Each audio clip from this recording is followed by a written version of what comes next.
কালি ৰাতি তোমালৈ ৰৈ ৰৈ মই শুই গ'লো জানানে সেইকাৰণে তুমি অহা গমেই নাপালোঁ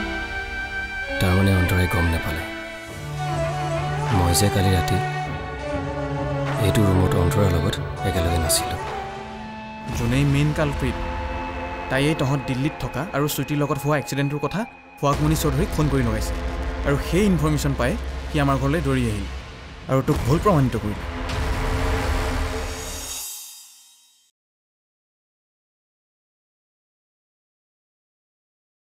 হেৰি দোকানৰ পৰা বস্তু কেইটামান আনিব লাগিছিল মই স্কুলৰ পৰা আহোঁতে লৈ আহিম দিয়া তেতিয়ালৈ আনিলে দেৰি হৈ যাব কিয় কাৰণ আপুনি স্কুলৰ পৰা আহি পোৱাৰ আগতে আলহী আহি ঘৰ পাবহি আলহী কোন আলহী গুৱাহাটীৰ আলহী গুৱাহাটীৰ তুমি বিক্ৰান্ত আৰু দুহিতাৰ কথা কৈছা এই সিহঁত আমাৰ আলহী নহয় নহয় সিহঁত ঘৰৰ মানুহ সিহঁত আমাৰ ডাঙৰ যি জোঁৱাই মই দুহিতা আৰু বিক্ৰান্তৰ কথা কোৱা নাই তেনেহ'লে কোন আচলতে আজি আমাৰ ঘৰলৈ গুৱাহাটীৰ পৰা যশোদা আহিব কি যশোদা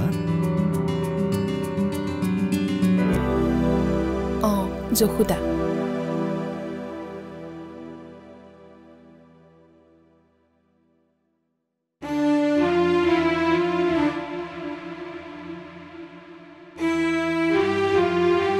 মালা মই মৰাৰ আগতে তোৰ সংসাৰখন চাই যাব বিচাৰিছোঁ তাত তোৰ আপত্তি কি আপত্তি কি সুধিছ যেতিয়া শুন মই সমীৰৰ স্থান আন কাকোৱে দিব নোৱাৰো বাবে মই বিয়াত নবহো সমীৰ এতিয়া জীয়াই থকা নাই কিন্তু তাৰ স্মৃতিবোৰ মোৰ লগত জীয়াই আছে মা তই কি সেইবোৰ পাহৰিব পৰা নাই কেতিয়াও নোৱাৰো তই মোক কথা দিছিলি মইতো কি কথা দিছিলো জীৱনত আগবাঢ়ি যাম বুলি তই তোৰ ভৱিষ্যতটো গঢ়িবি বুলি এতিয়া তোৰ পালমালা তই মোক দিয়া কথা ৰাখ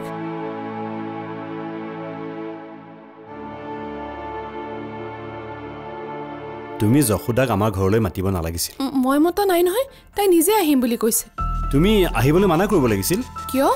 কিয় মই মানা কৰিব লাগিছিল কাৰণটো তুমিও জানা অঁ জানো কাৰণ যশোদাৰ লগত দুহিতাৰ অতীত জড়িত হৈ আছে কিন্তু এইটো নহয় যে দুহিতাৰ অতীতটোৰ বাবে মই মোৰ শৈশৱৰ বান্ধৱীৰ লগত সম্পৰ্ক শেষ কৰি দিম মৰমী তাই 10-12 বছৰ আগতে আমাৰ ঘৰখনত কৰা উপকাৰ মই কেতিয়াও পাহৰিব নোৱাৰো মই ইমান অকৃতজ্ঞ নহয় তেন্তে তুমি সদায় কৃতজ্ঞ হৈ থকা আৰু ধ্বংস কৰা দুহিতাৰ জীৱন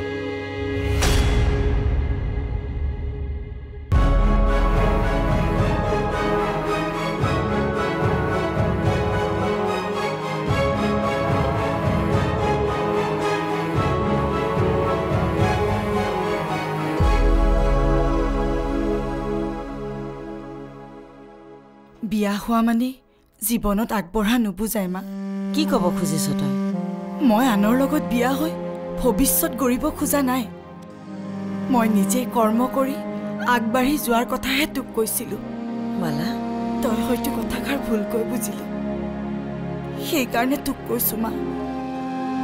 মই কাৰো লগত বিয়া নহওঁ মই এতিয়াও সমীৰকে ভাল পাওঁ মা দুহিতাইতো শিৱমক ভাল পাইছিল নিজতকৈ বেছি ভাল পাইছিল তাই যদি অতীতক পাহৰি বিয়া হ'ব পাৰে তই কিয় নোৱাৰ তই কেনেকৈ জানিলি মা দুহিতাই অতীতক পাহৰি গৈছে শিৱমক পাহৰি বিক্ৰান্তক আঁকোৱালি লৈছে বিক্ৰান্তক তাই মনত স্থান দিছে নে নাই সেয়া তই মই নাজানো জানিব মাত্ৰ দুহিতাই আৰু তাইৰ কানাই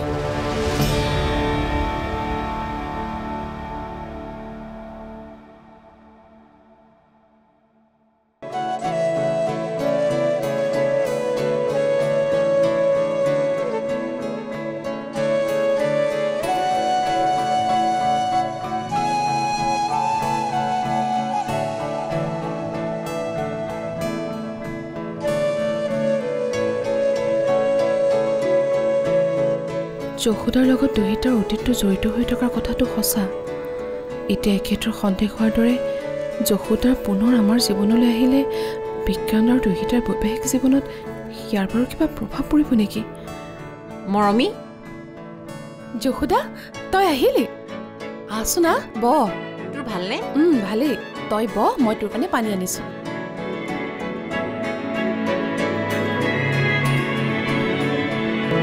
এতিয়াৰে পৰা সম্পূৰ্ণ খণ্ড উপভোগ কৰক কেবল টিভিত ৰং চেনেলত।